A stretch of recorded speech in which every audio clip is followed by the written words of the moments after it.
Bien.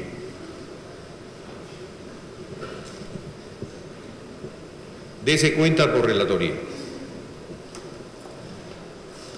Gracias, señor presidente. Noveno Pleno Casatorio Civil. Casación 4442 del 2015, procedente de la ciudad de Moquegua. Demandante, Huber Alberto Barrios Carpio.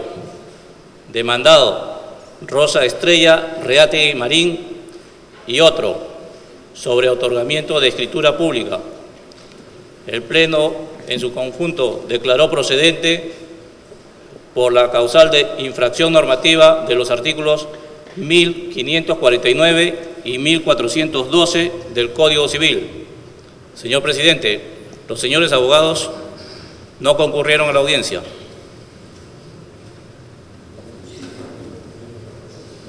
Bien, bien, señor relator. Gracias. En primer lugar, señores jueces jueces supremos de las salas civiles de la Corte Suprema de la República, señores amigos de la curia, público en general. Me honra mucho presidir este noveno Pleno Casatorio Civil, en el que se van a exponer las posiciones de las partes y las ponencias de los amigos de la curia respecto a un tema que consideramos muy importante y además controvertido, no solo desde el punto de vista jurídico, sino económico, como lo es el proceso de otorgamiento de escritura pública. En ese sentido, antes de entrar al tema, quisiera resaltar el esfuerzo de los señores jueces supremos y del Centro de Investigaciones para realizar los plenos casatorios, que constituyen una importante herramienta para la consecución de uno de los fines, que es el del recurso de casación, que es la uniformización de la jurisprudencia, generando con ello la predictibilidad tan ansiada en los pronunciamientos judiciales y la seguridad jurídica, por cierto. Respecto a lo que es materia de este pleno casatorio, hemos advertido que en el ámbito jurisdiccional existen pronunciamientos contradictorios entre los jueces al resolver el asunto, el tema del otorgamiento de la escritura pública. Y tenemos la posibilidad de, en esos momentos, antes de otorgar o no otorgar una escritura, ver la posibilidad de revisar la validez del acto jurídico contenido en esa escritura o que va a contener esa escritura. Hay jueces, por supuesto, que consideran factible este análisis, porque hay otros que no lo consideran factible, dado que se trata de un proceso sumario que no puede ni debe verificarse la existencia o deficiencia de un acto jurídico. Entonces, tenemos razones que sustentan ambas posiciones. Por eso, luego de revisar los expedientes en los archivos de las salas civiles, tanto permanente como transitoria, se ubicó este expediente, el 4442-2015, que es la base de discusión en este pleno casatorio. Dicho esto, señores aquí presentes, señores jueces supremos, damos la bienvenida y damos inicio a este noveno pleno casatorio con la intervención de los amicus curia que han sido invitados en esta oportunidad. Muchas gracias. Señor relator, pasamos al siguiente punto. Vamos a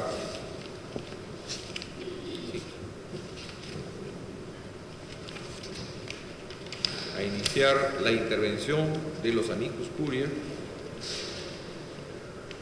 con la intervención y exposición del doctor Juan Espinosa.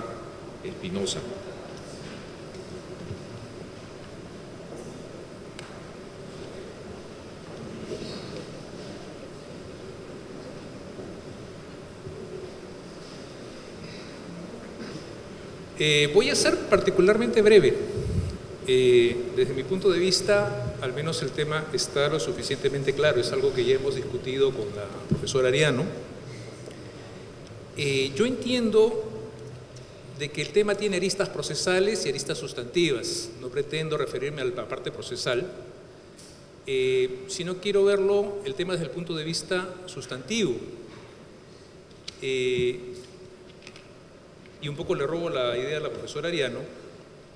Parece que ha pasado desapercibido el artículo 220 del Código Civil, el que dice que la nulidad que se refiere al artículo 219 puede ser alegada por quienes tengan el interés o por el Ministerio Público. Puede ser declarada de oficio por el juez cuando resulta manifiesta y no puede subsanarse por la confirmación. Entonces, si en un proceso por otorgamiento de escritura pública, el juez competente advierte una nulidad manifiesta, sería una percepción limitada decir que el juez solamente tiene que ver el aspecto formal.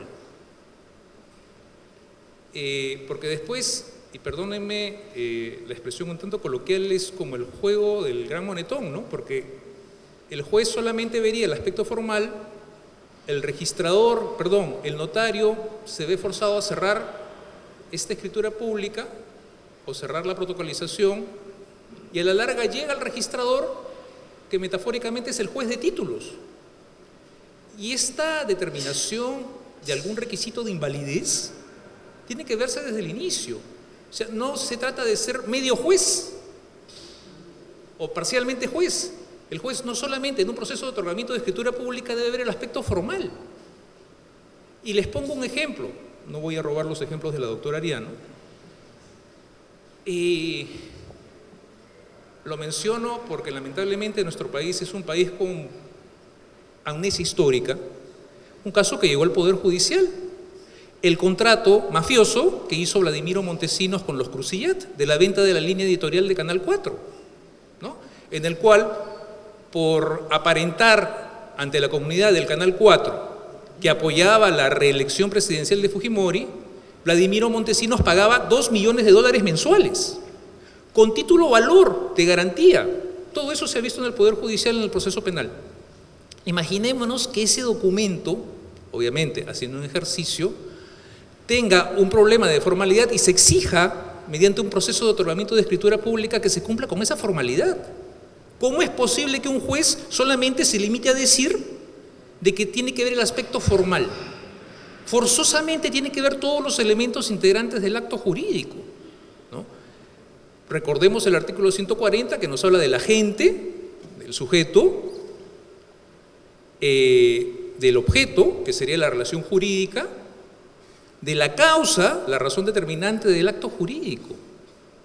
Entonces, no es posible que el juez, repito, lo veo desde el punto de vista de derecho sustantivo, solamente incida en el aspecto formal, repito, cuando se trata de una nulidad manifiesta.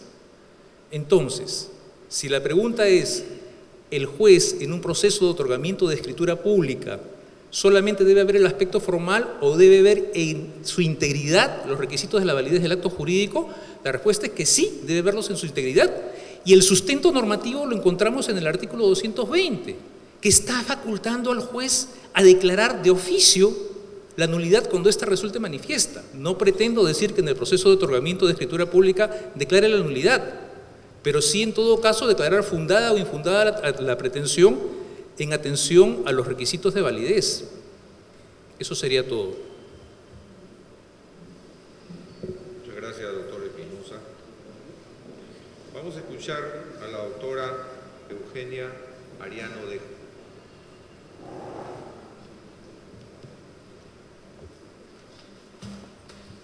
Buenos días, señor presidente de este 9º Pleno Casatorio Civil, señores jueces supremos, colegas profesores, público que ha venido tan interesado por ahí.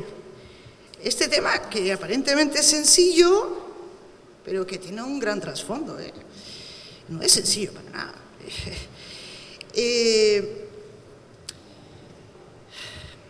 De todas las resoluciones que me han alcanzado, hay ciertamente las dos posiciones extremas y hay una intermedia, pero en todas ellas se menciona algo que creo que es el gran problema, ¿no? Que es que el proceso de otorgamiento de escritura, se dice reiteradamente, y leo una de las últimas, que es una casación, es este mismo número. Es este caso, qué raro, viene con el mismo número. Se dice, ¿no? Perdón. Es la casación 3795-2014, donde se dice, fundamentalmente, que reiteradamente el Tribunal Supremo, que en los procesos de otorgamiento de escritura tienen como finalidad formalizar un acto preexistente. ¿No? Nada más, nada más. Y segundo, la otra idea, que es donde voy a incidir, se ha dicho, ¿no?, que en este tipo de procesos de otorgamiento de escritura no se discute la validez del acto jurídico, no se discute, esta es la palabra discute, la validez, sino que si debe cumplirse o no la formalidad requerida, agregándose que ello es congruente con la pretensión,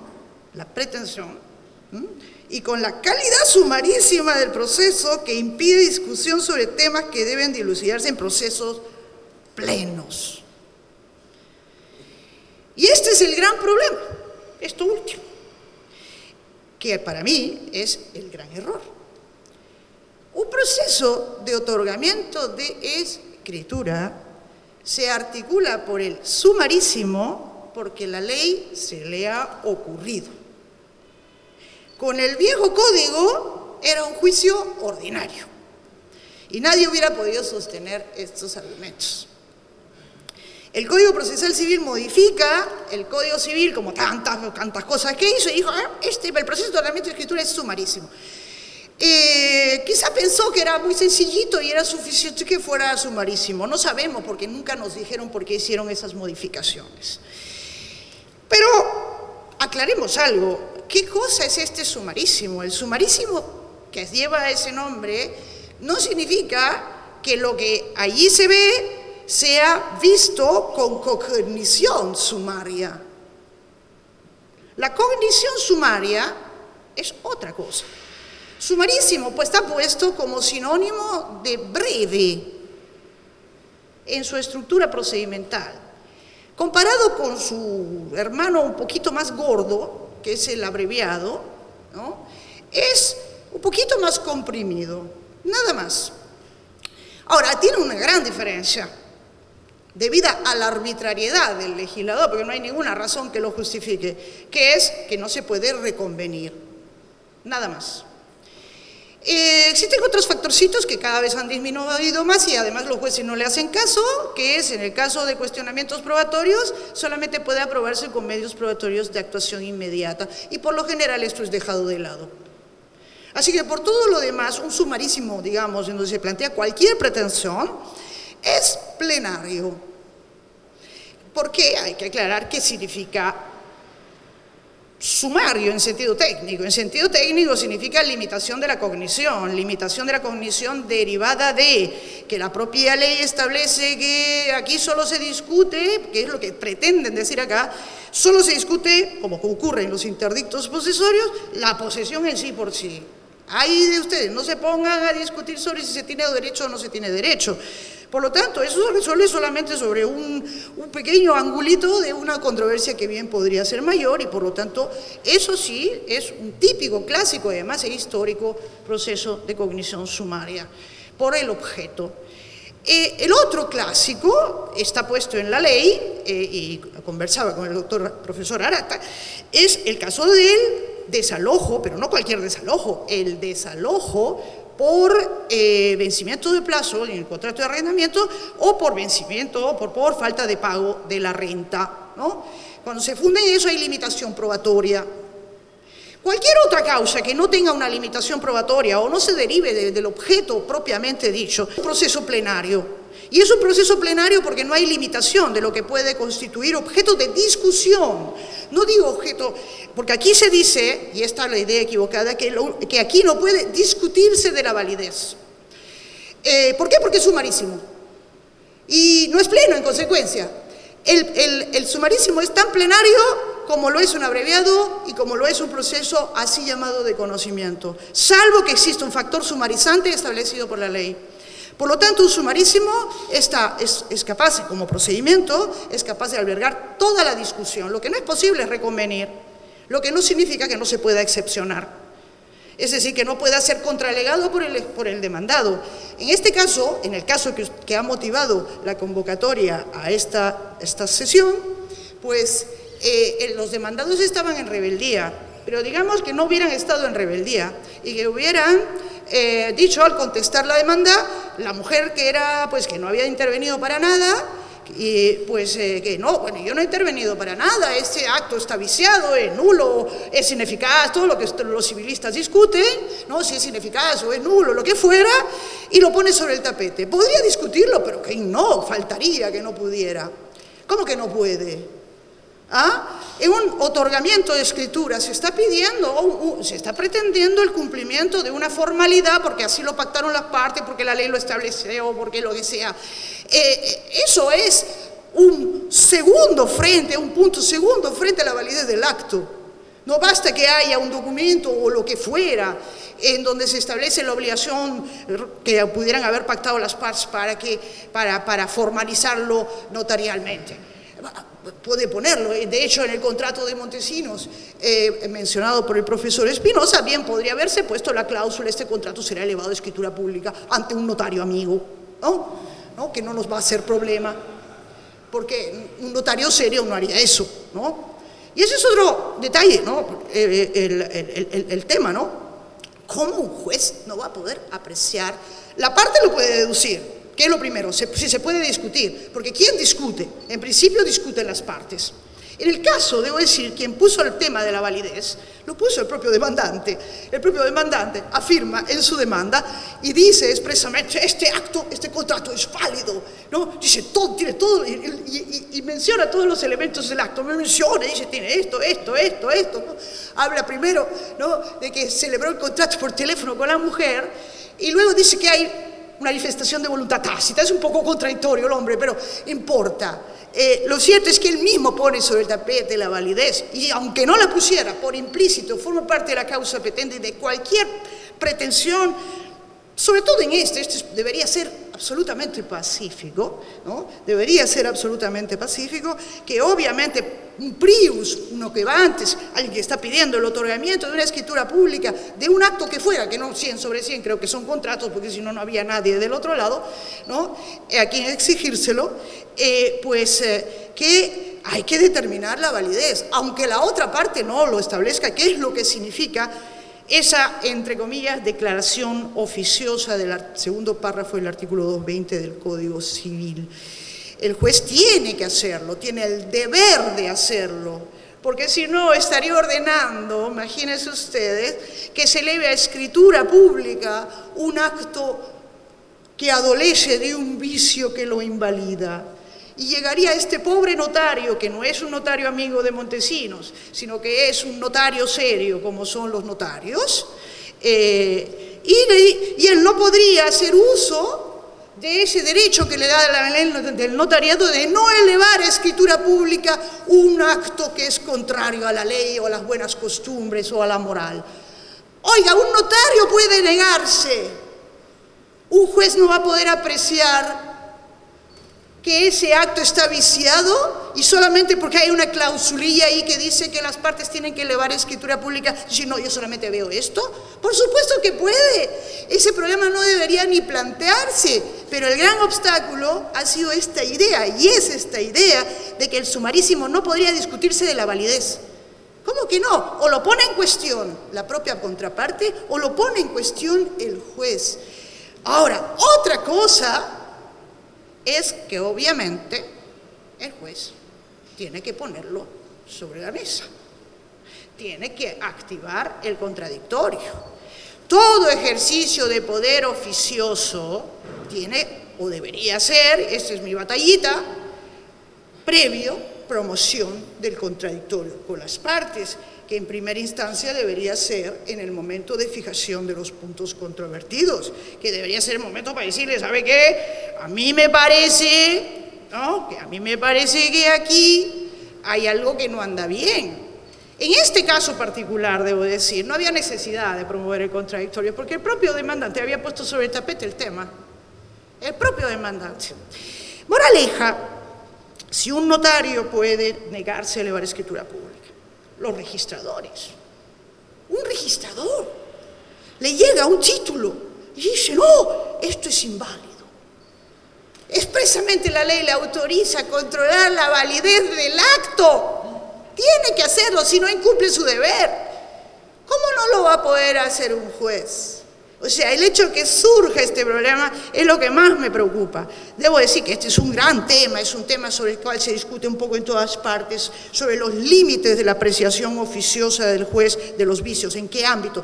Este es el menos controversial, porque se está pidiendo el cumplimiento de algo, y en donde es muy fácil la solución. La solución es simplemente no darle la razón al demandante, como se hizo en este caso, aunque con la palabra equivocada, porque se dijo es improcedente. Yo no sé por qué es improcedente, esa es una demanda infundada.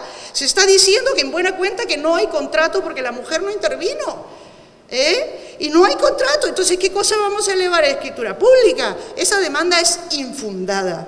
Y les, como cuestión de solución frente a la pregunta que implica la convocatoria a esta reunión, pues obviamente sí puede discutirse, y puede discutirse en este y en cualquier otro proceso, con invitarles a la reflexión sobre la sumariedad, que en este caso no hay ningún factor de sumariedad, y lo que aquí se decida está en aptitud de devenir cosa juzgada. Y eso es abre otra cuestión que en casos como estos no se presentan, que sería un largo discurso, un larguísimo discurso sobre la eficacia externa, ¿no?, de una decisión como esta. Pero por lo tanto, cerrando, pues yo pienso que hay que reponer en cuestión aquello que aquí lo único que se discute si es que se debe formalizar o no formalizar, sino que también de suyo, por implícito, porque así lo han planteado las partes, pues debe necesariamente, y con ello y en ello cumpliría su función el juez, debe necesariamente determinarse si el acto es válido o no. Muchas gracias.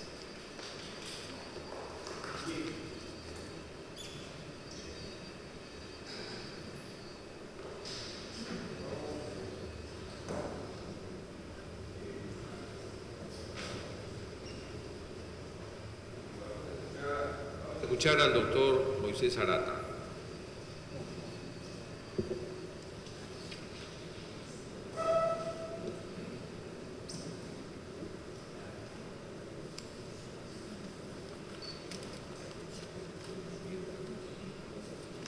Muy buenos días, señor presidente de esta sala plena, señores miembros de este pleno casatorio.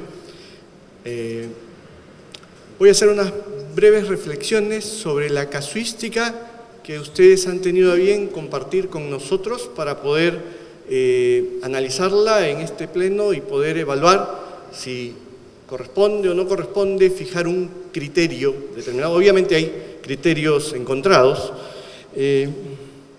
Creo yo que ayuda mucho ver qué es lo que tenemos entre manos. Primero, normalmente tenemos contratos de compraventa sobre predios.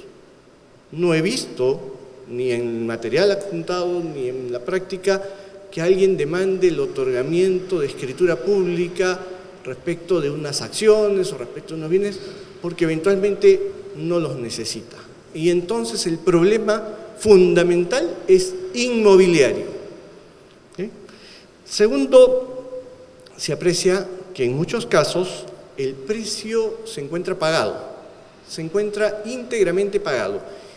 Y salvo los casos de venta de bienes futuros en donde los compradores suelen pagar por adelantado el precio y esperar que después se formalicen los actos, pues este es un típico caso de falla en la contratación inmobiliaria, ¿no? Normalmente, quien actúa de manera diligente o racional trata de condicionar el pago a que a su vez él reciba el título que le va a permitir acceder al registro. Eso es lo usual. Entonces nos enfrentamos normalmente a casos en donde faltó racionalidad en el comprador, ¿no? Ese comprador que de repente solo lo hizo por teléfono con la esposa y por escrito con el esposo, ¿sí? No fue muy racional. Cuarto, se aprecia que en muchos casos los demandados son declarados rebeldes. Parece ser que como que se fían, el contrato está tan mal hecho que no va a pasar nada, así que de repente mejor no litigo. Y cuando litigan, sí litigan y tienen razones para cuestionar. Se aprecia desde la casuística que cuando litigan, por ejemplo, demuestran que antes de iniciado el proceso de otorgamiento de escritura pública, por ejemplo, ya se había resuelto el contrato de pleno derecho por una cláusula resolutoria expresa, ¿sí? No voy a hacer referencia al tema del sumarísimo, que ya lo analizó la doctora Ariano, y comparto con ella las apreciaciones procesales que ha hecho sobre esto. Otra cosa que se advierte es que de alguna manera se actúa en forma mecánica, se formaliza mecánicamente el documento escrito que pudiera presentar la parte demandante. Eso causa muchos problemas después en registros. Por ejemplo, hay un problema no de identidad del bien, pero de mala descripción del bien en el documento privado, en la minuta que sirve de recaudo a la demanda. Y el juez, en su sentencia, manda a otorgar la escritura pública y formalizan, como dicen, solamente ese documento privado tal cual venía. ¿Qué pasa en el registro? Que el registrador obviamente hace observaciones. Y, por ejemplo, un precedente del Tribunal Registral dice: señores, ¿el juez podrá aclarar la escritura pública que otorgó? Sí, solo sí. Esa aclaración aparece en su propia sentencia como algo de lo que él está convencido. Está convencido que el inmueble que se describió como un inmueble de 180 metros, pues terminó siendo un inmueble de 140 metros. Está convencido de la identidad de eso porque hablaron, como en uno de los casos que ustedes nos han alcanzado, de el inmueble ubicado en el segundo piso y en el segundo piso no hay otro que ese. ¿Está convencido el juez? Si no encuentro que el juez está convencido, el registrador observa, tacha finalmente, y entonces el proceso no le sirvió de nada al demandante, ¿no? Luego, la protocolización notarial. La protocolización notarial en estos procesos le quita al notario toda posibilidad de control de legalidad, que es precisamente uno de los primeros filtros del sistema para poder después, a través del sistema registral, asignar unos efectos muy potentes a la inscripción, como son la legitimación, la oponibilidad, la fe pública registral. Entonces, esa capacidad que normalmente tiene un notario de controlar legalidad, de poner a prueba en esta primera barrera que está frente a un acto practicado por personas capaces, con libertad y a las que identifica, y además para controlar que efectivamente estén formalizando un acto válido, pues eso se elimina. Y terminamos en el registro enfrentados justamente a todo aquello que no se controló antes, ¿no? Entonces, yo diría que la línea jurisprudencial clásica que establece que solamente se busca revestir de determinada formalidad el acto jurídico, no discutiéndose en esta vía los requisitos para su validez, de allí que se sustancia en la vía sumarísima, es una línea muy dura, porque no tiene en cuenta que la finalidad de las partes no es simplemente asegurar la prueba de que contrataron. La finalidad de las partes, si nos atenemos a la experiencia a estos casos que son compra-venta de inmuebles, la finalidad de las partes, la finalidad del demandante es lograr el título inscribible. Y por supuesto que esto debe ser controlado. No necesariamente es cierto que con pasar a controlar validez perdamos necesariamente alguna de las consecuencias que las sentencias casatorias suelen extraer de esa línea, ¿no? Una de las consecuencias de esa línea clásica es, sí, pues, porque después podrá demandarse la invalidez o la ineficacia en otro proceso. Aquí no hay cosa juzgada, no estamos prejuzgando el mejor derecho, no estamos discutiendo la entrega del bien, ni estamos discutiendo normalmente el tema del precio. No obstante ello, me parece que hay en los últimos años una tendencia más flexible, una tendencia preocupada por advertir que, por ejemplo, a veces uno se enfrenta a un documento falso, porque el demandado demuestra con una pericia que nunca firmó. O uno se encuentra en un supuesto de falta de representación suficiente, supuesto en el que hay sentencias contradictorias. En el mismo material hay un grupo de sentencias a favor y otro en contra.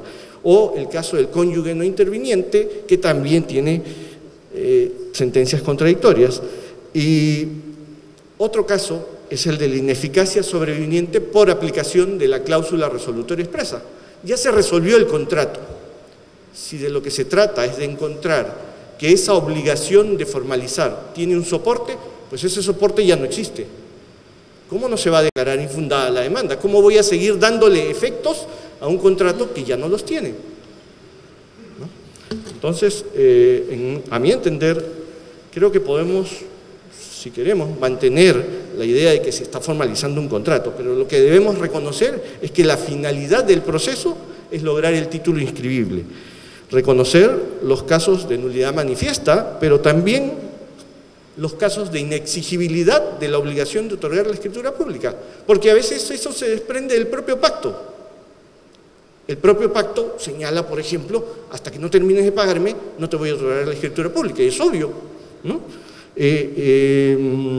O los casos en que el demandado dice, señor, ¿por qué yo le voy a otorgar a él la escritura pública si él a su vez no me ha cumplido con el pago del precio? Y ahí está que él tenía que pagar primero.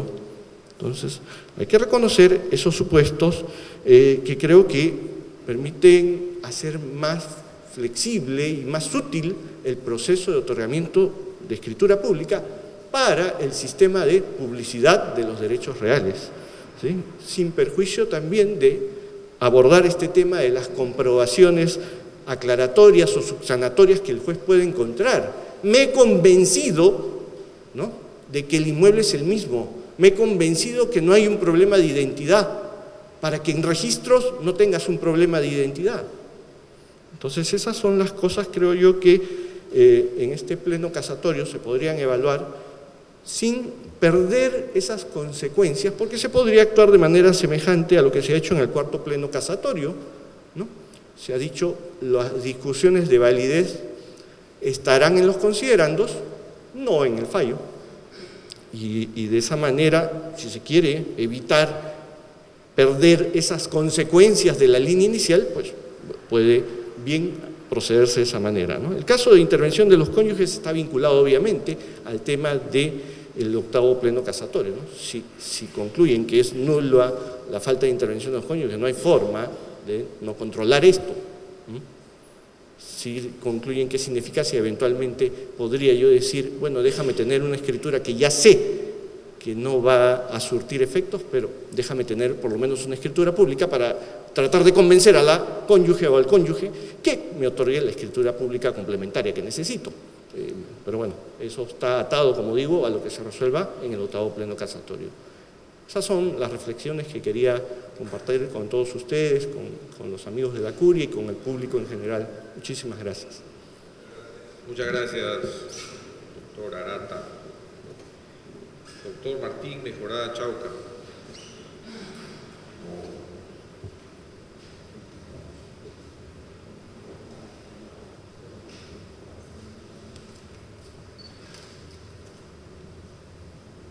Señores jueces supremos, amigos de la curia, público, muchas gracias por la invitación y el honor de participar de este evento tan importante para definir aspectos dudosos en derecho y que por supuesto se muestran con gravedad cuando el Poder Judicial emite resoluciones que no concuerdan en el tiempo, evitando las decisiones económicas eficientes y la predicción en las inversiones y también, por supuesto, en la actividad cotidiana de las personas naturales. Este es el caso, como ha dicho bien el presidente de la sala. Se plantea si es posible, en el proceso de otorgamiento de escritura pública, discutir la validez del contrato cuya formalidad se pide en este proceso. Sostengo que sí es posible que esa discusión se realice. Y esta discusión no tiene que ver con quién la plantea, y ni siquiera si hay una litis al respecto. En realidad el tema, supongo, es lo que se ha querido decir, de si debe ser analizada en la vía del proceso de escritura, del otorgamiento de escritura, la validez del acto cuya formalidad se pide. Si debe ser analizada, puesto que en efecto podría no haber discusión al no haber resistencia por parte del demandado, o dado que el propio demandante no ha planteado el asunto como un tema discutible, como ocurrió en el caso que es materia del Pleno. ¿Debe ser analizada la validez? Sostengo que sí. Y sostengo que sí porque en el proceso de otorgamiento de escritura pública el demandante está pidiendo que se cumpla un derecho suyo, que es el derecho a la forma del contrato, el derecho a que el contrato tenga un revestimiento material. Esa es la formalidad del contrato. Y él no está pidiendo una gracia, está pidiendo un derecho. Y como derecho tiene una fuente, no emana de la arbitrariedad, no emana de la liberalidad del legislador ni del juez, emana de una fuente. Y esa fuente es el contrato mismo. Si yo tengo derecho a que mi contrato revista una forma, es porque tengo un contrato que merece una forma. Y es el propio contrato, entonces, la fuente del derecho a la forma. Cuando el juez, en este proceso, naturalmente tiene que verificar si el derecho que se le reclama existe, que es el derecho a la forma, tiene que verificar si ha nacido ese derecho. Y ese derecho no es distinto al contrato mismo, emana del contrato mismo. Puede ser que materialmente en algunos casos las partes hayan dado lugar a una forma especial después del momento en el que el contrato surgió. No es lo usual, puede ocurrir, pero emana del contrato. No es un derecho autónomo, es un derecho accesorio al contrato. ¿Cómo no revisar entonces si el contrato es válido o no? Dado que, por supuesto, si el contrato no tuviese efectos, es decir, si no hubiese generado el derecho a la forma, entre otros derechos, no habría posibilidad de atender el pedido del demandante. Es indispensable hacer esa revisión. Y todos los jueces lo hacen.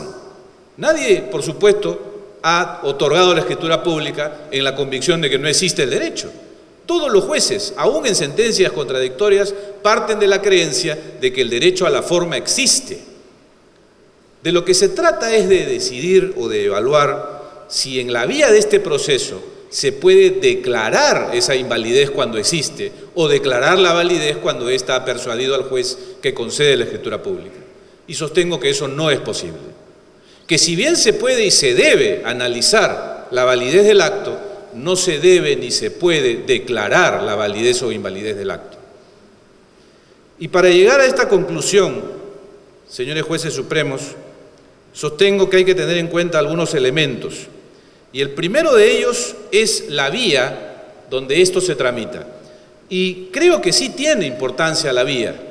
Creo que la decisión de haber consignado esta forma de atender el pedido sobre el derecho a la forma del contrato, prevista en el artículo 14.12 del Código Civil, no es arbitraria.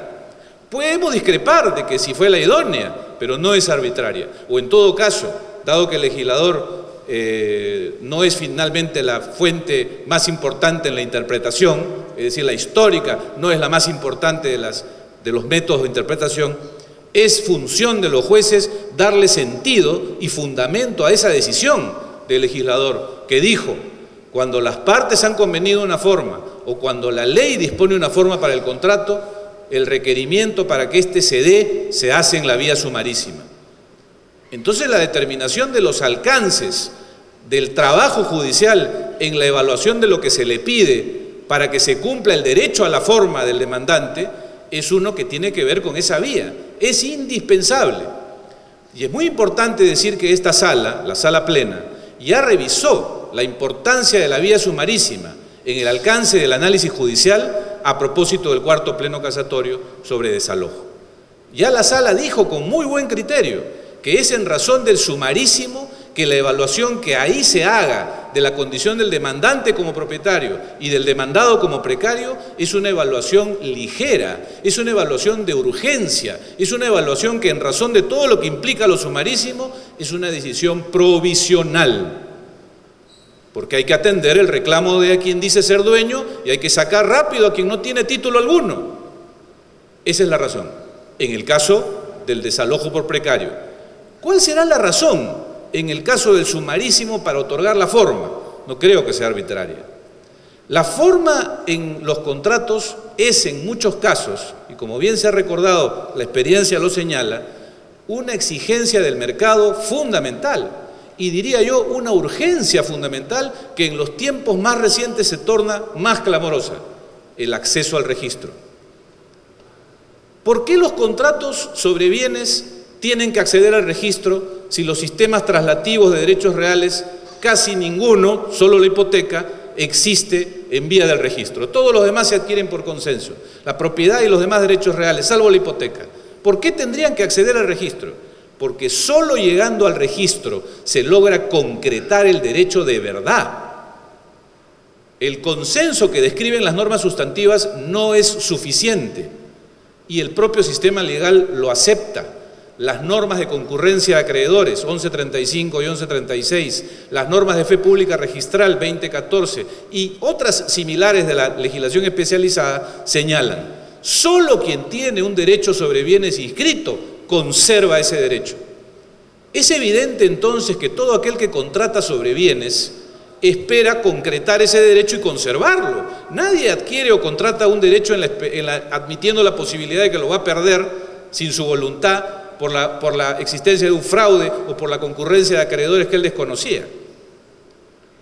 Todo aquel que contrata para adquirir bienes espera conservar ese derecho y ese es el mandato de la ley. De otro modo sería un sistema que dice: usted adquiere un derecho pero lo puede perder. Ese sistema no sería decente, un sistema no sería civilizado, no sería un sistema que dé certeza a los titulares de derechos, empresarios o personas naturales, para operaciones complejas o para operaciones domésticas. Es igual. Todo aquel que adquiere o pretende adquirir un derecho sobre bienes requiere conservarlo. Y es en ese propósito que la vía para llegar al registro es la escritura pública. Porque también la ley lo dice. Si para el acceso al registro no se requiriese escritura pública, todo este análisis cambiaría. Pero el acceso al registro es la escritura pública y es probable que pasen décadas antes de que eso cambie. Por esa es la urgencia de tener la escritura pública. Cuando yo contrato para adquirir propiedad, servidumbre, usufructo, superficie, uso, habitación y otros derechos sobre bienes, fideicomiso, contrato hoy. El paradigma teórico dice que ya hoy tengo el derecho, pero la práctica me dice que en realidad no lo tengo bien hasta no inscribirlo. Que mañana, si el vendedor se lo vende a otro y ese otro inscribe, él me gana. Que si mañana hay un delincuente que ingresa al registro en lugar mío y me sustituye, me gana. Entonces es obtener la escritura pública no solo un camino lógico para acceder al registro, es un camino urgente para acceder al registro. ¿Es necesario hoy la escritura o en unos años da lo mismo total? No, hoy. Y en esa medida es tan urgente tener una escritura como urgente es que el propietario esté en el bien y que el invasor no esté ahí. Coincido entonces con el planteamiento que se ha hecho en el cuarto pleno y que además informa todos los supuestos que se tramitan en la vía sumarísima: alimentos, interdictos, desalojo, donde todos tienen de común la urgencia en la atención del asunto. Y la urgencia supone un castigo a la evaluación, no digo poco seria, porque coincido con la profesora Ariano en el sentido de que la brevedad no es una licencia para la ligereza. La brevedad nos impide recursos que podríamos tener en otras vías, pruebas que podrían actuarse, mecanismos, informes, pericias que podrían concurrir, pero que en la vía sumarísima no son posibles. Y que además no son posibles, no hay que decirlo con pena, no son posibles porque hay un valor superior, la urgencia. Si esto es así, entonces yo tengo una primera gran conclusión que quiero compartir, y es que no solo será obligación o derecho de quien pretende haber adquirido la propiedad el acceso a la escritura pública y que ésta se tramite en la vía sumarísima, sino de todo aquel que pretende un derecho sobre bienes, aun cuando no sea propiedad, porque todos ellos quieren acceder al registro. Igual pierde el derecho quien pretendía la propiedad que quien pretendía la superficie, el usufructo o la servidumbre, si es que no accede al registro. Y las estadísticas los dicen, hay más servidumbres, superficies y arrendamientos inscritos en los últimos 10 años que lo que existieron en los 50 años anteriores, porque el mercado inmobiliario demanda eso. El mercado dice, ¿cómo adquiero un derecho de arrendamiento, de superficie, de servidumbre que sea sólido? Inscríbelo. Necesito una escritura, es urgente tenerla. Esa es la razón, en mi opinión, señores jueces supremos, de la sumariedad, y es por tanto el escenario que va a describir qué es lo que, en mi opinión, los jueces pueden hacer en ese escenario. ¿Qué es lo que pueden hacer o no? Y creo que lo que ahí pueden hacer es un examen de validez, ciertamente. Pero esta validez no puede entenderse en la noción tradicional de la validez, porque lo que nosotros conocemos por validez es la nulidad y la anulabilidad. Lógicamente, el análisis de si el demandante tiene derecho o no a la forma que está solicitando, la escritura, supone en realidad un análisis de exigibilidad y no solo de validez o invalidez, porque la exigibilidad es un concepto más amplio y que es el pertinente para evaluar si el solicitante tiene o no razón al pedir que se cumpla la forma. Efectivamente, el acto de donde emana su derecho a la forma puede ser nulo y en consecuencia no le corresponde la forma, pero puede ser también ineficaz porque el contrato está sujeto a condición suspensiva. O puede ser que, habiendo nacido válidamente, ha muerto porque se ha resuelto o porque se ha producido la condición resolutoria o se ha dado un plazo resolutorio o porque ha operado una excepción de incumplimiento que, sin matar el contrato, suspende las prestaciones. Y en todos esos casos, lógicamente, el que dice tengo derecho a la forma, pues tiene un derecho que no es exigible y el juez no debe atenderlo. Esa es entonces la segunda reflexión, que creo que en el análisis no debe cerrarse esto a la evaluación de la validez en un sentido estricto de la teoría civil y de los conceptos que el Código nuestro utiliza, sino que es un tema de exigibilidad y que la información que se nos ha proporcionado da cuenta de eso precisamente, porque hay muchos casos acá en los cuales la defensa no pasa por acusar la invalidez, sino pasa por acusar que el contrato, habiendo nacido válido, no existe, se resolvió, o que habiendo existido la obligación de cumplir con la forma, esta ha prescrito, pero no ha caducado, o sea, el derecho a la forma existe, pero no es exigible judicialmente. El tema se presenta en la realidad y los jueces lo han abordado. Creo que esto entonces, como segunda reflexión, es importante considerarlo, porque no se trata solo de evaluar la nulidad o la anulación. Y es importante por lo que se puede creer, y es que este es un escenario, se dice, donde debemos poner en juego esta competencia del juez para anular de oficio. El juez puede anular de oficio, sin duda, pero el juez no puede resolver de oficio. No puede ser una declaración de resolución o una declaración de ineficacia, que tiene que ver con aspectos más contractuales. En tercer lugar, dado el escenario y el concepto de invalidez que se debe discutir durante el proceso que propongo, lo siguiente, y con esto voy terminando, es ¿qué criterios debe tener el juez para hacer este trabajo sumario, provisorio, cuya decisión no va a ser definitiva sobre los derechos involucrados, bajo un concepto general y más amplio de invalidez? A diferencia de lo que ocurría en el precario, donde el demandado gozaba de una presunción, porque siendo poseedor el demandado gozaba de una presunción legal que es la de creerse que es el dueño, y entonces el demandante tenía un trabajo más esforzado porque debía romper esa presunción. Aquí es necesario dotar a la judicatura de principios o criterios para que el juez haga esta evaluación sobre base de algunos elementos objetivos que le permitan llegar a soluciones predecibles. En primer lugar, sobre este punto, creo que es inevitable que el Pleno se pronuncie, como lo hizo en el caso del cuarto Pleno, sobre determinados supuestos. Determinados supuestos en los que se considerará que la defensa del demandado impide el otorgamiento de la escritura, o lo que es lo mismo, determinados supuestos en los que procede el otorgamiento de la escritura a pesar de la defensa del demandado. En segundo lugar, sobre los criterios que se podrían utilizar, pues no existe un principio general que ayude a la decisión en general de las defensas o a dilucidar las discusiones o el debate o la cuestión que se pone sobre la mesa en esta materia. No existe un principio general.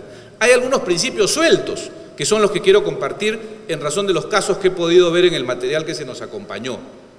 Por ejemplo, cuando la defensa consiste en alegar que el contrato es inválido porque no participó el cónyuge y hay una duda sobre si en efecto esa no participación se dio porque en realidad sí llamó por teléfono y hay testigos, ¿cómo resuelvo? En primer lugar, el juez tiene que resolver si está convencido de que existe el derecho a la forma o no. Tiene que resolver. Pero ¿cómo se ayuda? Porque ese es el propósito del Pleno, a tomar esa decisión. Los principios y las presunciones.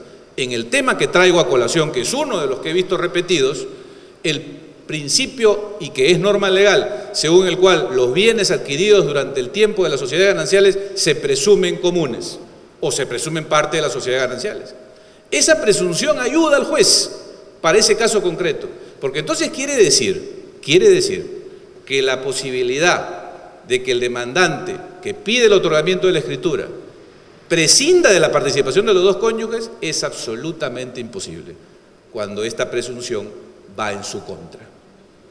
Se construye una solución entonces a partir de la presunción, pero para el caso concreto, no hay una presunción en general, ¿verdad? El otro supuesto que he visto repetido es el de la representación, que el que firmó la escritura del lado del demandado pues no tenía representación. No hay una presunción, pero hay una exigencia muy dura, que es la que para disponer de bienes se requiere que el poder conste de manera indubitable.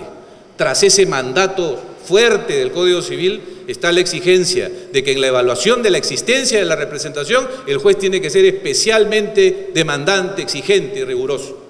Por tanto, si la defensa es que no hubo tal poder porque no consta de manera indubitable, esa norma inclina la balanza en favor de quien se defiende, haciendo referencia a que no existió tal poder. En tercer lugar, diría que la otra herramienta tiene que ver con el carácter general de los contratos y el principio de conservación. Cuando el demandante dice que tiene derecho a la forma, es porque el contrato, se entiende, existe, es válido. Y si hubiese alguna discusión sobre ese hecho, donde el demandado dice que no es válido, que está suspendido, etcétera, pues el principio general que la judicatura tiene que acoger, creo, es el de la conservación del acto. Ante la duda debe entenderse que el acto es válido. Ayuda a la concreción de una decisión. No la define, porque no es posible, eso se verá en cada caso concreto, pero ayuda. En resumen, entonces, señores jueces supremos, creo que este tema debe apreciarse sobre la base de los criterios que ya se expusieron en el cuarto Pleno, que tienen que ver con una sumariedad que da cuenta de una decisión provisoria, que no define quién tiene el derecho de propiedad o el derecho sustantivo, que no define si se ha producido un incumplimiento, que no define si se ha resuelto o no el contrato, solamente da una solución provisional para atender un tema urgente, que es el de contar con una escritura para acceder al registro. Si después resulta que aquel a quien le obligaron a suscribir la escritura, pues en verdad no estaba obligado, a la manera como el precario que salió del lugar cuando en realidad no debió salir, podrá por supuesto revertir la situación en un proceso donde esta primera impresión que se genera en la sumariedad se rompa sin responsabilidad para el juez, como dice bien en el cuarto Pleno. Muchas gracias, señores magistrados. Muy buenos días, señor presidente, señores magistrados, apreciados colegas, público asistente. En primer lugar, rápidamente quiero agradecer la deferencia de que he sido objeto con esta invitación para compartir algunas ideas en un evento de esta naturaleza. El planteamiento de este pleno casatorio es acerca de si se puede discutir sobre la validez o invalidez de un contrato cuya escritura pública es solicitada en juicio. Además, en el contexto de un procedimiento que es calificado por el Código Procesal y recogido en esta norma por el Código Civil de sumarísimo. Yo primero quiero decir que mi posición, mi planteamiento sobre esta interrogante es que sí se puede discutir, se debe discutir, y si llega la situación es imperioso discutirlo. Comparto plenamente lo que acabo de escuchar de mi colega distinguido, el doctor Martín Mejorada, en el sentido que no solamente se debe discutir la validez o invalidez, que es lo que trae a colación este caso específico, y por eso es que seguramente esa es la interrogante que se plantea como tema en este casatorio, pero evidentemente si el caso hubiera sido uno de ineficacia o de algún otro supuesto, pues habría que haberlo admitido también. Todos sabemos que el sistema de las formas en el derecho privado ha quedado prácticamente reducido a lo que son las formas solemnes, que son, digamos, un número clausus y además, creo yo, en retroceso porque las nuevas tecnologías y las técnicas van abriendo una serie de posibilidades formales que antes no existían, y simplemente la forma libre. Esto de la formalidad ad probationem ha pasado a la historia. La forma ad probationem era una forma que se consideraba que el legislador la establecía, porque era establecida por la ley, pero la establecía no con el énfasis y la relevancia y la trascendencia de la forma ad solemnitatem, en el sentido que comprometía la existencia, la validez del contrato, sino la establecía solamente porque consideraba que ese tipo de actos debían ser probados de esa manera. Y por lo tanto, aquellos que consagraban o que explicaban la forma ad probationem en su sentido más riguroso, señalaban correctamente que no había otra forma en que se pudiese probar el acto que en ella, en la que señalaba la ley. Nuestro legislador fue un poco más, digamos, un poco más laxo y señaló que si la ley exigía una forma que no fuese solemne, era solo un medio. El proyecto había dicho, era el medio. La ley, creo yo, como criterio, señaló que es solo un medio de prueba del acto. Entonces, como es un medio de prueba del acto y cualquier medio puede utilizarse en defecto de entonces ya esta recomendación de la ley con relación a las formas que por ello pasan a denominarse ad probationem no tiene mayor relevancia. Pero lo que sí tiene relevancia, distinguidos señores magistrados, es que también las formas a veces no funcionan como formas. Es decir, las formas no funcionan para darle un continente al acto negocial. No funcionan para, o en un caso, darle existencia al acto cuando son solemnes, o no funcionan solamente para darle una canalización, una materialización que permita ponerla en evidencia, ¿verdad? ¿Qué es lo que es una forma? A veces estas formas, y voy a decirlo por eso entre comillas, se convierten en realidad en requisitos, en exigencias. Y se convierten en requisitos o en exigencias para poder acceder a hipótesis de mejoramiento, de endurecimiento, de fortalecimiento de los derechos.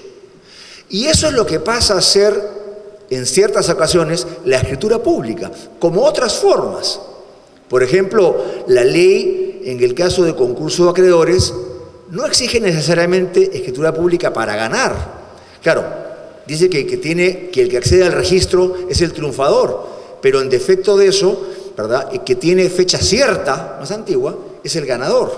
Esa fecha cierta podría no ser una escritura pública y podría yo tener interés en tener acceso a una fecha cierta, aunque no sea escritura pública, para poder salir triunfador en una hipótesis de concurso de acreedores. Entonces, en ese caso, esta forma, es decir, esta solemnidad, ¿verdad?, no se requiere ni necesariamente para que el contrato exista, ni tampoco se requiere para poderlo probar, porque lo podría probar bien con la prueba que tengo. Se requiere para que mi derecho sea preferido frente al derecho de otro, que también lo puede probar de alguna manera. Pues de esto es de lo que estamos hablando acá. Estamos hablando de exigencias, de requisitos para poder acceder, en este caso específico, al registro público, como lo ha destacado el doctor Mejorada, para poder tener un derecho inexpugnable. Pero aquí lo importante, señores magistrados, es que esto juega en doble sentido, es decir, juega en dos vías, de ida y de regreso, porque efectivamente esto favorece a quien adquiere un derecho que luego entonces a través de estos requisitos formales accede a la protección por la vía del registro, por ejemplo, y entonces tiene, ¿verdad?, un derecho mejor protegido, inexpugnable, sólido. Pero el problema es que también alguien puede ser perjudicado porque quien no tiene derecho, ¿verdad?, se vale de este, que es un requisito, para acceder al registro, aparentar que lo tiene y perjudicar a otro que sí lo tenía. Y entonces esa es la razón por la cual resulta, me parece indispensable, que, como decía el doctor Mejorada, la fuente del derecho en el que se basa esta formalidad sea analizada. Resulta indispensable el poder hacerlo, porque de otro modo se va a utilizar este requisito como una forma de obtener un provecho ilícito, un provecho ilegítimo, y que muchas veces no nos podemos consolar con la conclusión de, bueno pues, pero luego, ¿verdad?, a través de un otro proceso, más tarde, que esta persona resuelva las cosas. Es decir, este demandado que perdió en el proceso sumarísimo y que fue condenado a otorgar una escritura pública respecto de un contrato que era ineficaz, inválido o lo que fuere, tendrá que ir a llorar al muro cuando intente a través de un procedimiento adecuado, ¿verdad?, ir a discutir la validez del contrato, del que emana la cláusula que genera la obligación de otorgar la escritura pública, cuando ya esa escritura pública fue otorgada, fue escrita y un acreedor de buena fe, de esos a los que estamos acostumbrados, se hace del bien, inscribe su derecho y entonces se acabó la historia. Y entonces esta celeridad que requerimos para que se obtenga este requisito que proteja mejor mi derecho debe obtenerse a costa de aquel, ¿verdad?, que de pronto es el verdadero titular del derecho y al que estamos, ¿verdad?, perjudicando por esta idea de apurarnos y proteger al que quiere inscribir un derecho y no ver más bien a aquel que alega la legitimidad de ese derecho.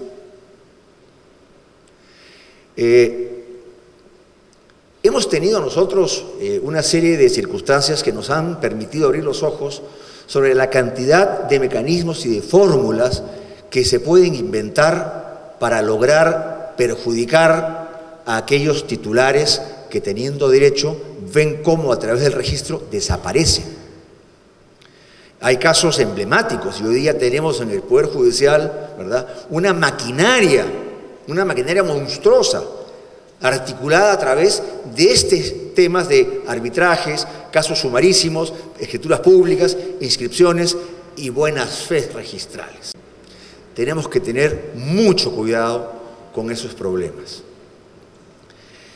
Que si se puede discutir este tipo de circunstancias importantes cuando se procesa una pretensión de otorgamiento de escritura pública, se puede discutir. Desde el punto de vista sustancial, desde luego no hay ningún inconveniente. Si acá estuviéramos hablando de arbitrajes no habría ningún problema. Todo parece indicar que el problema resultará siendo la vía procedimental que ha sido establecida para discutir el otorgamiento de la escritura pública. A mí me seduce de manera muy especial el planteamiento que nos ha traído la profesora Ariano acerca de cómo se puede conciliar eventualmente los diferentes intereses en juego. Porque efectivamente podemos contemporizar el hecho de estar en un procedimiento sumarísimo y de todas maneras atender a la bondad, a la legitimidad del derecho en que se basa la demanda. Porque recordemos que, como ha sido mencionado con reiteración, aquí hay dos posibilidades. O esta forma, que es una forma, o este requisito, que es requisito, emana del contrato o emana de la ley. Si emana del contrato, no entiendo cómo es posible que no se pueda observar y discutir acerca de la legalidad y de la solidez del título del que emanaría esta obligación. No encuentro esta forma. Es como si alguien pretendiese exigir una obligación y no se pudiese discutir sobre si la fuente de esa obligación efectivamente existe, es válida, es real, es correcta. Es como si yo pudiese pedir el pago del precio de una compraventa y no se puede discutir sobre si la compraventa es válida, o si se produjo una imposibilidad sobrevenida, o sobre lo que fuere. Es como si alguien me dijese a mí, me demandase para el otorgamiento de escritura pública de un contrato de donación de inmuebles, en donde sí claramente la forma es ad solemnitatem. Y el juez no puede decir, no señor, no le puedo atender porque usted no ha celebrado la donación, porque la donación se celebra por escritura pública, porque el juez estaría diciendo que ese acto es nulo y estaría diciendo entonces que no hay derecho, ¿verdad?, a esa escritura pública. No entiendo cómo en esos casos se podría atender esos procesos sin discutir acerca de la existencia, de la validez, de la legitimidad de ese título. O eventualmente el derecho emana de la ley. Emana de la ley porque hay un artículo como el que se discute en este proceso, que es ese artículo de compraventa que obliga al vendedor, ¿verdad?, a formalizar la transferencia de propiedad, que en el fondo lo está diciendo otorga la escritura pública, ¿no es verdad? Pero el presupuesto, el supuesto de hecho de la norma es en efecto la existencia, la validez, la exigibilidad de un contrato de compraventa. Es decir, este requisito o esta forma podría no provenir del contrato, provenir de la ley, pero la ley basada en un supuesto de hecho, en donde la consecuencia es la forma, pero el supuesto de hecho es la existencia del contrato. Entonces, no encuentro un buen argumento para sostener que esto no es posible, como no sea este argumento procedimental, que creo que las salidas que se han dado, porque el doctor Mejorada también ha ofrecido una salida muy inteligente, nos permitirían.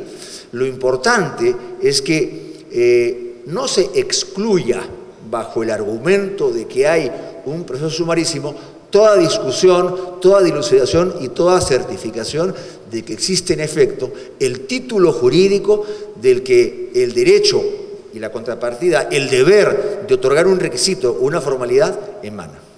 Muchas gracias, señores magistrados. Señor presidente, señores jueces supremos, ante todo muchas gracias.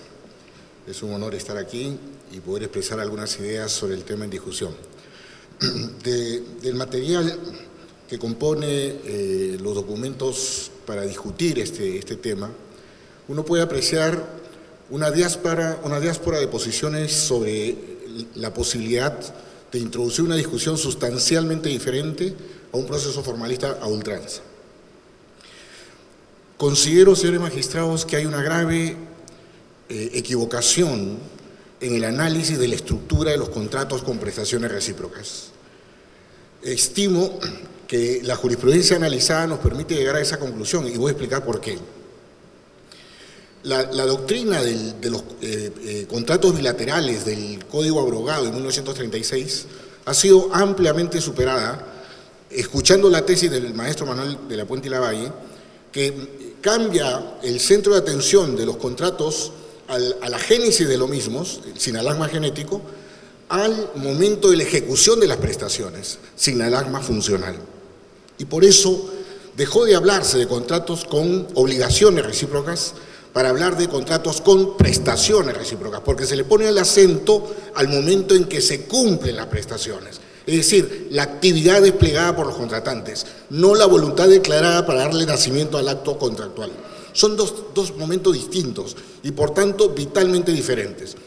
¿Y cómo influye esa estructura en una visión, a mi modo de ver, equivocada? No es posible que en las ejecutorias que he estudiado se encuentren fallos que digan que en un proceso de otorgamiento de escritura no puede discutirse si el precio se pagó o no. ¿Cómo que no? Si es un contrato con prestaciones recíprocas, donde una prestación es causa de la otra. El que no paga el precio no tiene derecho a pedir que se escriture el contrato en discusión. Esta funcionalidad sinalagmática, funcional, clara, coetánea o no, tiene una enorme influencia en las consecuencias. De la misma manera, si esto lo llevamos ya al análisis de los elementos de validez del acto jurídico, no voy a agregar nada más a lo que ya se ha dicho muy bien a lo largo de esta jornada. Es evidente que aquí el Poder Judicial tiene una tarea particularmente especial y distinta. ¿En qué sentido? La inscripción registral en nuestro país es, en la mayoría de los casos, meramente declarativa y no constitutiva, salvo el hipoteco, el patrimonio familiar o las sociedades. Por consiguiente, el Poder Judicial no puede permitir, bajo ningún punto de vista, que acceda a los registros y tenga publicidad erga omnes un acto jurídico que no es válido. Es una verdad de perogrullo, es indiscutible, y la vía procedimental, con la aclaración hecha por la doctora Eugenia Ariano, que la hago mía en su totalidad, no es posible confundir una vía sumaria con una cognición sumaria. Nadie impide discutir claramente, y para eso también está el aporte del artículo 220, que algunos han discutido que puede ser incluso inconstitucional, porque sin que haya pretensión al respecto, pueda un juez decidir por la claridad de la invalidez sobre estos aspectos. Yo creo entonces que un primer tema es considerar la especial connotación que tienen los contratos con prestaciones recíprocas. Y es claro que el otorgamiento de escritura está vinculado casi en exclusiva a este tipo de contratos. Lo segundo es que dentro de la estructura del contrato con prestaciones recíprocas existe la excepción de contrato no cumplido. Y aquí viene también otra línea jurisprudencial que me ha llamado la atención. Hay un sector de la Judicatura Nacional que cree que esta excepción de contrato no cumplido es o debe funcionar como una excepción procesal. No, no es una excepción procesal y por tanto ni siquiera necesita ser alegada. Basta comprobar al interior del desarrollo funcional del contrato, si no se han cumplido las prestaciones, pues no existe el sinalagma y por tanto no puede otorgarse una escritura cuando no se pagó el precio, por ejemplo, o no se entregó el bien, por ejemplo. Por consiguiente, estimo que este pleno debiera también dar luces sobre lo que es el sentido sustancial de la excepción de contrato no cumplido en este tipo de contratos. No debe, bajo ningún punto de vista, alegarse como excepción y por tanto un juez puede decir, como no ha deducido la excepción, no puedo pronunciarse sobre ella. Falso, porque una excepción procesal es un reclamo de liberación de la relación procesal. Alguien que quiere salir del proceso, que cree que no debe estar, que no debió ser convocado nunca a él. Esa es la lógica de una pretensión de esta naturaleza, excepción, pero una excepción sustancial, mal llamada excepción. El Código podría haber obviado llamarla excepción y solucionábamos todo el problema, pero también, siendo que es un tema que cabalga en esta problemática, estimo que este pleno debiera llamar la atención sobre el sentido sustancial y que no debe ser confundido con una mera excepción procesal. Por tanto, y con esto termino, si al final estamos ante un hecho notorio de invalidez, y comparto la tesis del doctor Mejorada, hecha suya también por el doctor Forno, sobre hay que ampliar la frontera, no basta invalidez. Creo que la inexigibilidad es mucho más profunda y más amplia, porque son hipótesis en las que hay sencillamente situaciones que no conjugan con la invalidez y que pueden estar, por ejemplo, muy hermanadas con la ineficacia, que es un concepto más amplio, o con la mera resolución del contrato sobrevenida. Hay, creo yo, una y ya se ha mencionado también, pero me gustaría leer el acuerdo 5.3 del cuarto pleno casatorio, donde se ha tratado el tema. Y creo yo que se ha tratado bien, y lo leo brevemente. Si en el trámite de un proceso de desalojo, sumarísimo por naturaleza, el juez advierte la invalidez absoluta y evidente del título posesorio, conforme lo prevé el artículo 220 del Código Civil, solo analizará dicha situación en la parte considerativa, etcétera, etcétera. Creo que la solución, y me parece, por el efecto horizontal del efecto vinculante de la jurisprudencia, este pleno no podría desatender lo que ya dijo en el cuarto pleno casatorio. Y debiera, me parece, porque esta es una tesis que de verdad es sutil, porque dice analizará, no resolverá, porque claro, en un proceso sumarísimo resolver una invalidez sustancial como que suena a una posibilidad, a un grado de afectación del debido proceso. Pero si la evidencia es tal, y por ahí hemos encontrado un fallo en el que, por ejemplo, se está discutiendo escriturar un contrato de compraventa donde no está fijado el precio, elemento esencial de la compraventa. ¿Cómo podría un juez cerrar los ojos ante esa realidad y mandar escriturar el documento pertinente? No, es imposible. Si un registrador lo puede hacer, a fortiori lo debe hacer un juez nacional. Y termino entonces con esta situación. Yo creo que una de las grandes reformas que el derecho civil peruano espera es un cambio radical en los efectos registrales del acceso a los registros públicos. Estimo que en su momento deberá ser, en todos los casos, una inscripción constitutiva de derechos, pero mientras no sea así, el Poder Judicial debe ser muy cuidadoso de ser un filtro radical para que no accedan a los registros públicos los títulos que no lo merecen. Y por tanto, no puede ser que la vía sumarísima pueda ser un impedimento para justificar este no análisis, estudio y sanción de lo pertinente. Y, señores magistrados, me permitiría, quizás anotando a pie de página una idea que estimo, me parece importante, más allá del tema puntual. El efecto vinculante de los plenos casatorios es algo que debemos cuidar muchísimo. Y la única forma de que esto se proyecte a futuro con solidez es que la distinción que hagan los jueces inferiores en otros casos, que siendo parecidos no son iguales, funcione a cabalidad, como funciona en todos los sistemas donde la jurisprudencia es vinculante. Un juez puede apartarse del efecto vinculante cuando hace la distinción, pero para que haga la distinción tienen que haber elementos de juicio suficientes en aquel fallo del cual se quiere apartar para saber que existen diferencias. Y por tanto, la metodología que se viene utilizando para dictar sentencias de plenos casatorios debe ser revisada.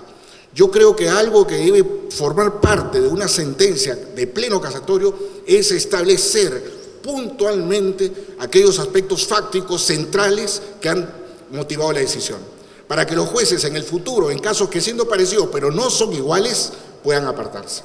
Es la única manera de que se genere respeto y persistencia en los fallos que dicte esta digna sala colegiada. Muchas gracias.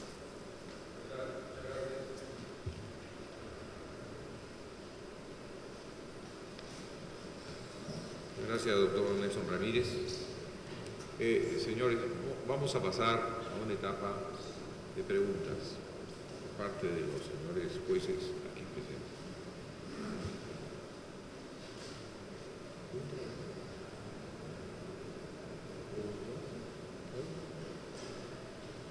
El señor Ulises Yaya va a formular una pregunta. Muchas gracias, presidente. Muchas gracias a los miembros de la curia. Muy interesantes todas sus disertaciones. Me parece haber entendido al doctor Nelson Ramírez, estimado doctor, que es de la posición que en los casos en los cuales no se haya pagado el saldo del precio, no debería otorgarse escritura pública. Yo me pregunto, ¿dónde queda esta necesidad del tráfico comercial, de la inscripción registral? Si aun cuando eso haya ocurrido, el derecho del vendedor es a reclamar en la vía respectiva el pago del saldo e incluso la existencia de la hipoteca legal, en caso tenga que escribirse el acto cuando hay un saldo impago. Sin perjuicio, por supuesto, el análisis que tenemos que hacer en pleno respecto a la posibilidad de entrar a analizar la validez o no del acto jurídico cuya escrituración se pretende, que es el tema central de este pleno casatorio. Esa duda me aborda, doctor Nelson Ramírez, ¿no?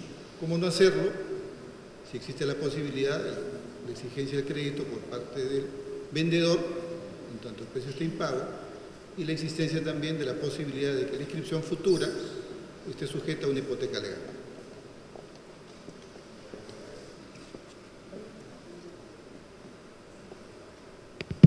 Muchas gracias, señor. Definitivamente un pronunciamiento debe cuidar los parámetros de la discusión. Si el demandado con el pedido de otorgamiento no pone el no pago, no habrá mucho que hacer por ahí. Pero si la defensa gira en torno a eso, yo sí creo que hay un elemento que hace la diferencia. Esta estructura no es una estructura, digamos, ajena al derecho comparado. Existe en muchos países y es casi graficarle de la siguiente manera. Una obligación, una pretensión, para ser más preciso, es la causa o motivo de la otra. Si mi obligación de escriturar gira en torno a tu obligación de pagar el precio, no me pidas escriturar si tú no me pagas. Doy para que des, o hago para que hagas, o doy para que hagas, o hago para que des. Esa funcionalidad tiene que respetarse, más allá de la voluntad de las partes, porque es la estructura del negocio que les permite hacer el intercambio de bienes. Por consiguiente, si en un otorgamiento de escritura hay una oposición de defensa en la que se alega que el precio no ha sido pagado, pues la cuestión no va a ser que se declare infundada la demanda, que se declare fundada, pero que a su vez se exija que se cumpla con el pago del precio, con lo cual hay economía procesal, no necesitamos ir a otro proceso. Creería que el efecto es muy bondadoso, en la medida que además se respeta la estructura del negocio celebrado. La señora Tello va a formular preguntas también. Sí, muchas gracias a los amigos Curi. Han sido muy elocuentes en sus intervenciones. De hecho, nos plantean varias interrogantes que no creo que alcance el tiempo para formulárselas a todos, pero en ese caso quisiera formulársela al doctor Martín Mejorada. A ver, en principio nosotros jueces y juezas tenemos que garantizar el principio de igualdad de armas. Eso es nuestro punto de partida. Y frente a un proceso en que tenemos un demandante que viene a solicitar que se formalice un acto jurídico, un contrato de compraventa, por ejemplo,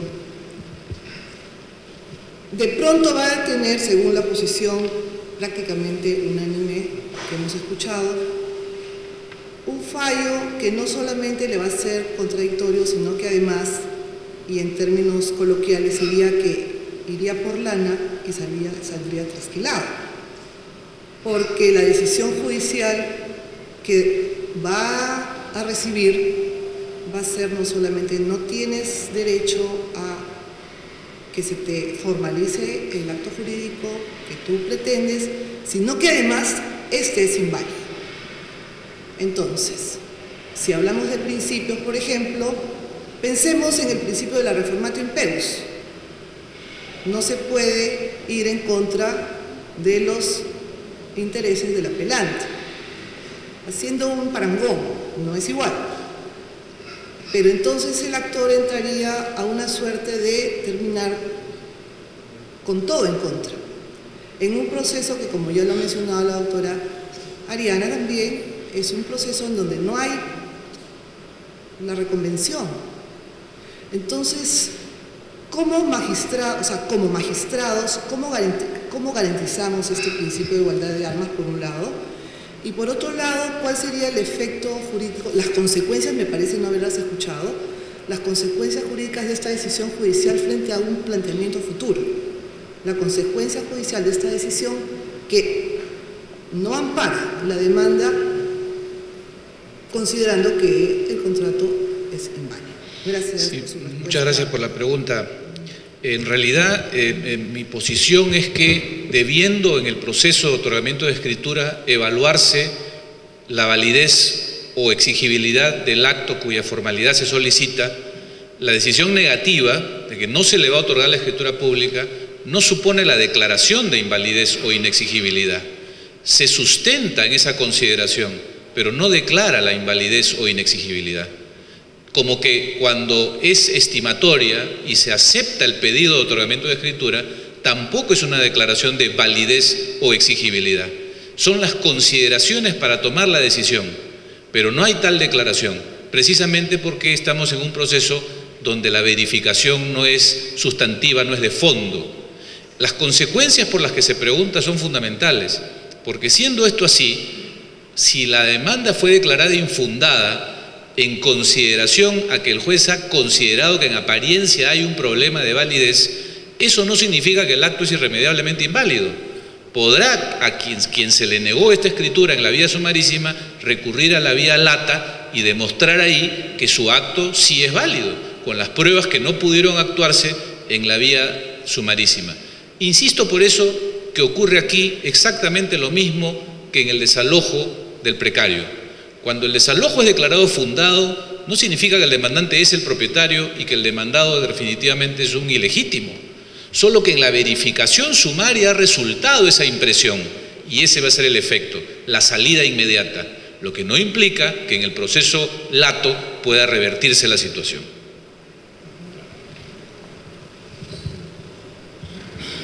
Señor Calderón, Huerta, va a preguntarle, señor.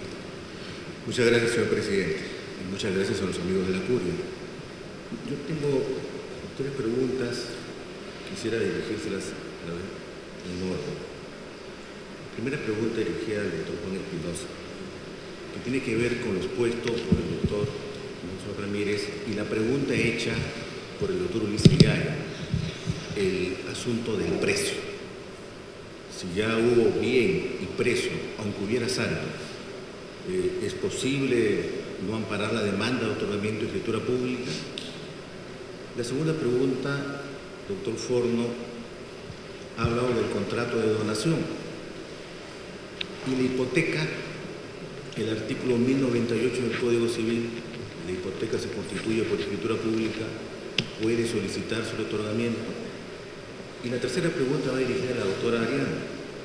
Se ha hecho mención, doctora, del 4º pleno casatorio, de los rubros 5.3 o 5.4, que señala que en el proceso sumarísimo de desalojo por precario, si se advierte la invalidez absoluta del contrato, solo se analicen los considerandos y no en la parte resolutiva. Usted ha mencionado también la idea del artículo 220 del Código Civil y me parece, eso quisiera que me aclare, la posibilidad que se declare nulo el contrato en este proceso sumarísimo. Quisiera que me respondieran a esta pregunta. Gracias. Comienzo yo.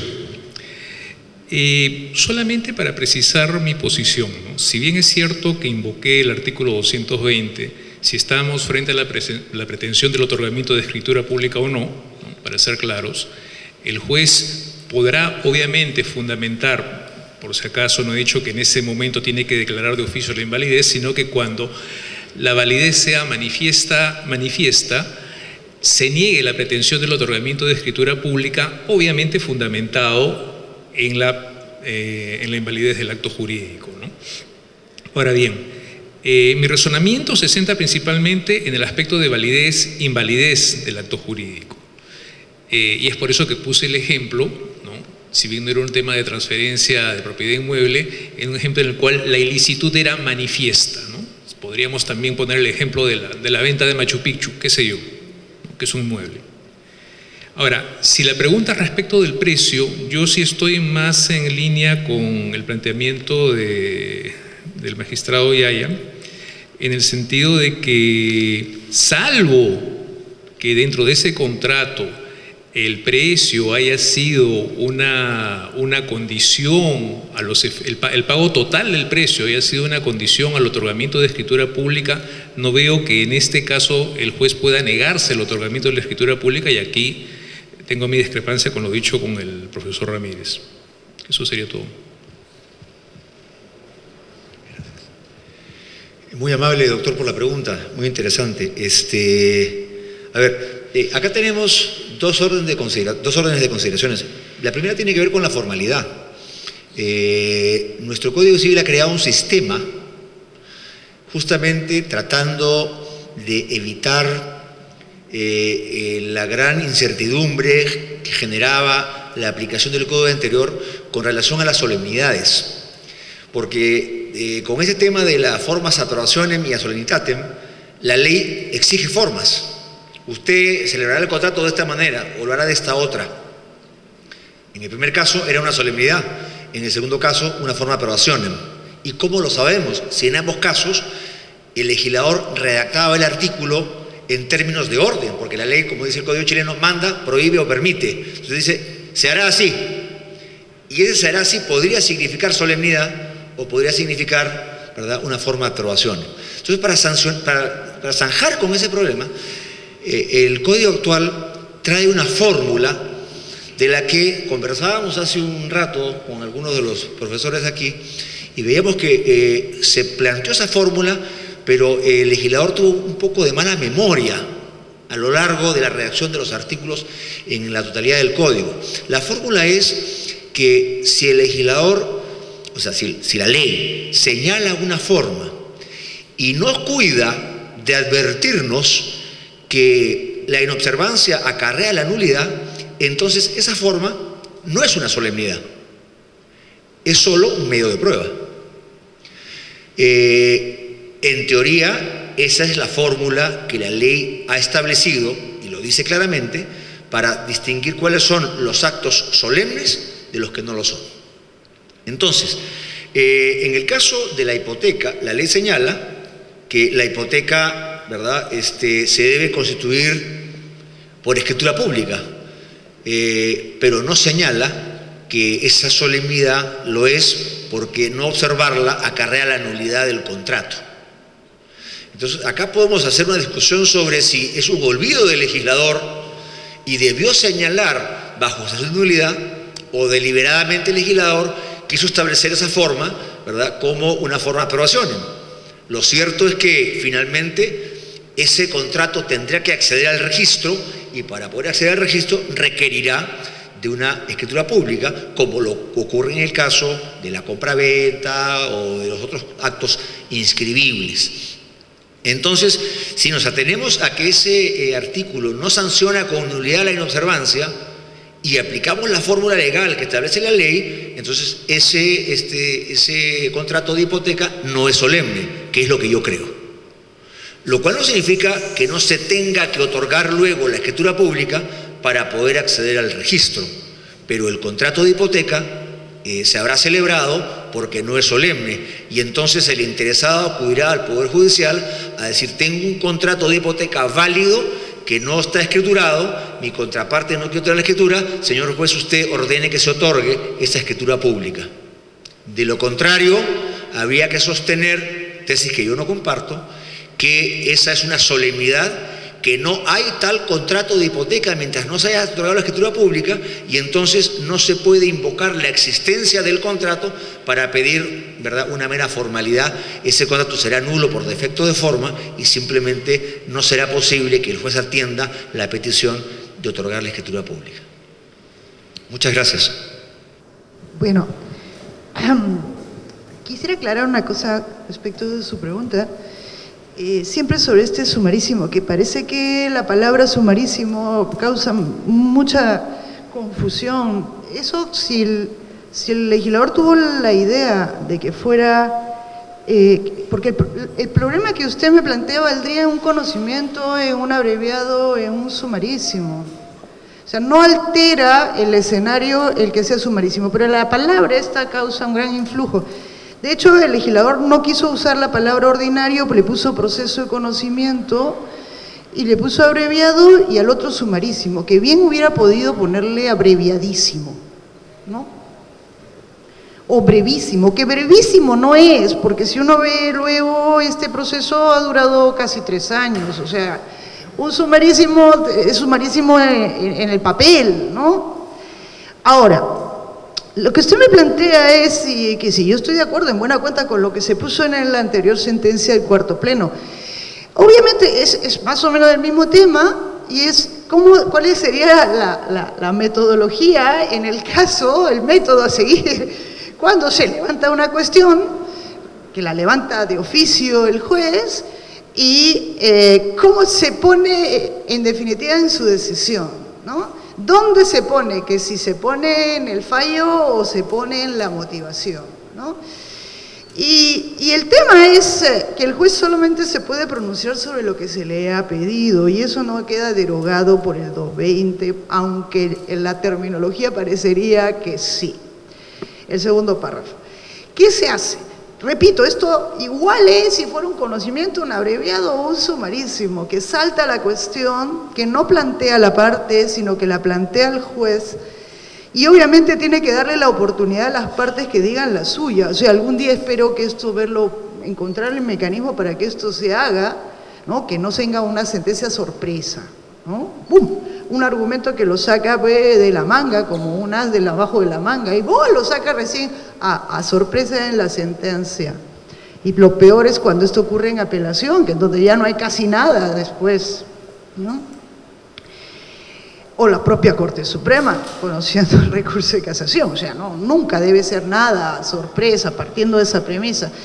Lo segundo es, ¿qué hace? El 220 parecería inducirnos que el juez puede declarar de oficio. Está esta expresión, si no me equivoco, es con cargo a confirmar, no viene de lo utilizado en el Código Argentino, que también usa la expresión declarar. No sé de dónde viene, porque esto ya estaba dicho en el Código del 36, y no puede haber sido ni el Código suizo, ni el Código alemán, porque no la tienen.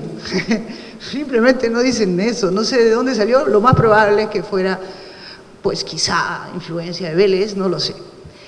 Esto de declarar, pero ¿dónde se declara? Uno dice, bueno, se declara en el fallo. Esto no es en realidad, es una apreciación oficiosa, un análisis, si queremos usar la expresión del profesor mejorada. O sea, es un análisis oficioso, nadie lo ha planteado, ninguno de los dos, pero está dentro de los poderes del juez, en este caso es obvio, pues es el hecho constitutivo, ¿no? Aquí lo que está en juego es el hecho constitutivo de la pretensión, la validez del... Cuando cosas como esta, entonces él lo aprecia de oficio, que es la expresión utilizada por el Código Italiano, ¿no? El Código Italiano, en un artículo que es el 1421, que es toda una novedad normativa, digamos, legislativa para los códigos de sus vecinos, zanja el poder del juez de rilevare, que eso traducido es apreciar, más o menos, ¿no? Evidenciar, ¿no? Rilevare, ¿no? Relevancia, levantar. Y en Italia, igual que en el Perú y un poco creo en todas partes, este tema ha sido estudiado, sobre todo en los últimos años, ha sido pues objeto de vivísima discusión, dónde se releva y cómo se refleja, si se falla en el fallo o no en el fallo.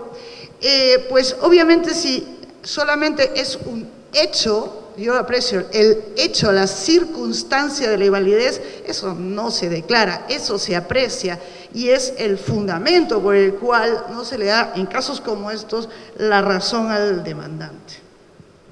La pregunta, por lo tanto, yo pienso, lo tengo por escrito, pero el tema ha evolucionado también en mi cabeza, ¿no? El tema, lo tengo escrito hace muchos años, que no se declara en el fallo, se aprecia en la motivación, se dice, porque esa es la razón por la cual, la ratio decidendi, la razón por la cual no se le da la razón al demandante. El problema viene si eso que está en motivación produce efectos hacia afuera, que es donde me quedé en mi intervención y aprovecho la ocasión, si me lo permiten. Si eso hace en buena cuenta, hablando en palabras sencillas, cosas juzgadas sobre la validez.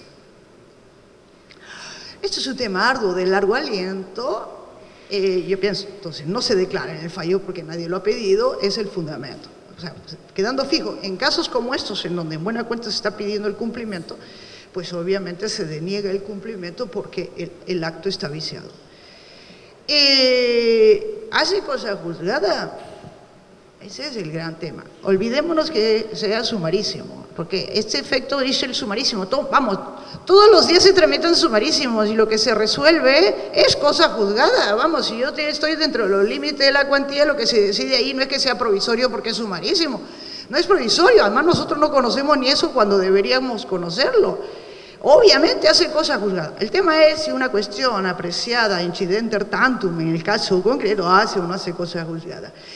Yo pensaba que no hace unas semanas, porque es algo decidido incidenter tantum. Y entonces no precluye la posibilidad de que se vuelva a discutir en otro proceso, porque justamente ha sido tratado como cuestión, solamente es cuestión.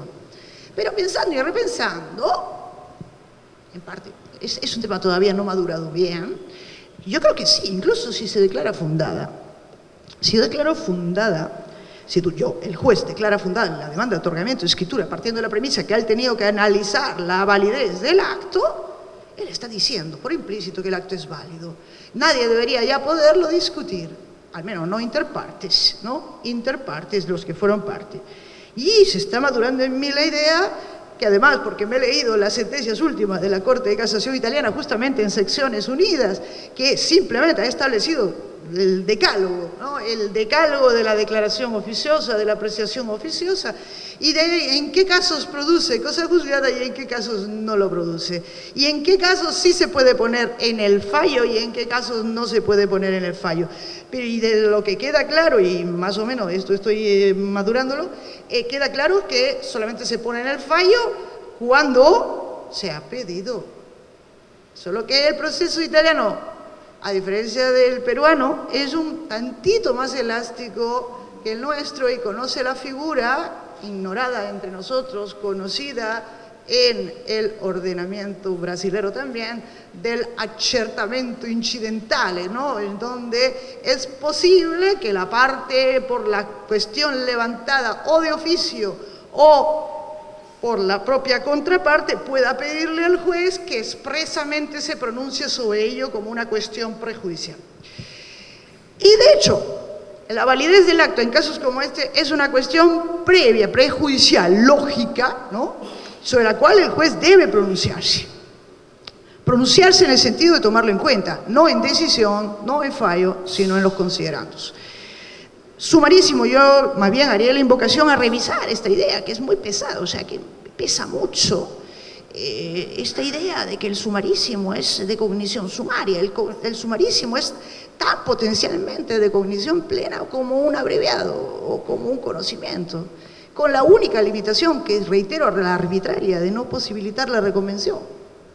Y bueno, que despejaría muchos problemas. Pero en fin, eso de la prohibición está puesta allí. Pero eso no significa que no se ponga en discusión. Se puede poner en discusión e integrar el objeto del debate, y que si ese objeto del debate lo pone expresamente el juez, que eso sea objeto de viva discusión. Si es viva discusión, entonces aquello que se decida y las razones por las cuales se decida, como en cuanto a cuestiones previas, estarán con todo, a pleno título, con la posibilidad de venir cosa juzgada, impidiendo que esto además sirva para promover litis futuras, que eso es algo que todos debemos ser conscientes que hay que tratar de evitar, en el sentido de que un proceso debe servir para resolver el máximo de conflictos posibles y no ser promotor de ulteriores, decir esto por ahora nomás, pero sin perjuicio de que lo hagan valer otro proceso encima con el agregado del lato, no sé qué es eso. Proceso lato, pensando que es el conocimiento. El conocimiento no es tan lato en términos de cognición como un abreviado. La diferencia son de plazos y nada más. Eso es todo, de plazos para las partes, y no tiene sustancialmente ninguna diferencia. Así que bueno, no en el fallo, sí en la motivación como una cuestión prejudicial lógica, que es lo que justifica la decisión, poniendo un punto interrogativo, simplemente estimulando la reflexión sobre el tema, si esto tiene aptitud o no de devenir cosa juzgada para precluir en positivo, cosa juzgada positiva, que sea válida en otros procesos que ulteriormente pudieran promoverse.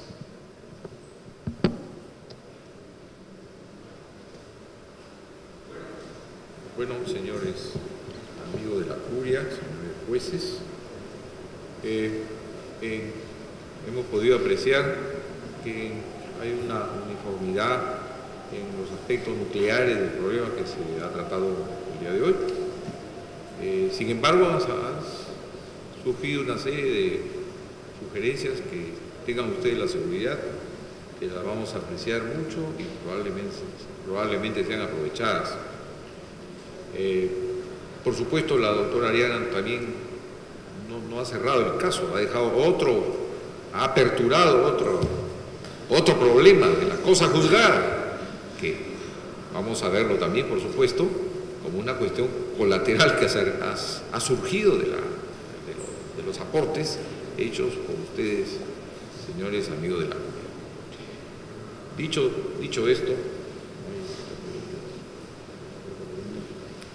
esto, señores, clausuramos este pleno jurisdiccional agradeciendo a los participantes en el mismo por su concurrencia a este evento tan importante para la jurisprudencia peruana. Muchas gracias, señores. Buenos días. Señor secretario.